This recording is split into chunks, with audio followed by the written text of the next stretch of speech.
Is your loved one homebound and suffering or have poor quality of life? I'm here to help you.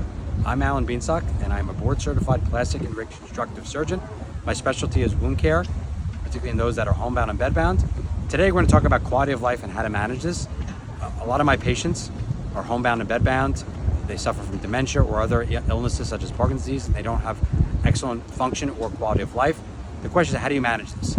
So I have two extremes. I have certain patients in Brooklyn where the family goes all in based on religious principles. They have the patient on a breathing tube or on a ventilator. They have feeding tubes. The patient is not ventilating, they don't have any cognitive function. They're always getting antibiotics because they have pneumonia or something called aspiration pneumonia, meaning these food particles go down into the lungs, which leads to pneumonia. The question is this really doing justice? Is this really doing justice? Is it really servicing your loved one and the patient?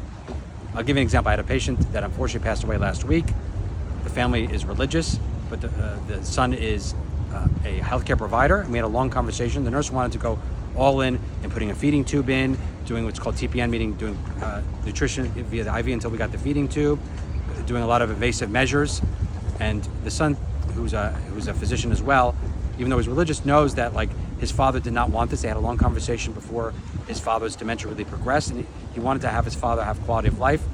He didn't want to do hospice since he knew that many of the hospice services do not provide all the services that they required and minimize on the wound care. This patient had hip ulcers as well as feet ulcers, and the hospice team was not going to manage for these wounds except seeing the patient once a week. So the son managed to have a team of private physicians and private caregivers take care of his father, make sure he had quality of life. They didn't want to do a feeding tube. He ended up not eating as well as not being able to swallow, and he passed away in his sleep at home a few days later. And the son and I had a long conversation about this. He and his father did not want to suffer and go through invasive measures such as a feeding tube, special IVs, as well as a breathing machine, and he felt this was the best decision, and his father was able to pass away peacefully. So obviously as a physician, I can't make the decision for you, but there's different avenues and different approaches to do. The thing is, you have to figure out what's best for you, your family, and your loved one. Many of my patients I'm able to heal because they're pretty healthy other than having a wound. But if they have multiple comorbidities and they're elderly, are we really helping your loved one in terms of healing and thriving? It's one thing to survive, meaning you're living. It's another thing to thrive. If you feel that your loved one is not thriving, there are things you can do. You can manage your loved one, make them comfortable, give them adequate pain medication, make them comfortable at home with caregivers, sometimes intravenous fluids, and let them pass peacefully at home. I would not recommend sending your loved one to the hospital because all the hospital is going to do is treat the acute process and send them home and not really give you resources and adequate infrastructure to manage your loved one with their chronic problems. These are things that we have to talk about with you, the primary care physician, as well as your family, and potentially your religious leaders such as a rabbi, pastor, reverend, whoever it may be.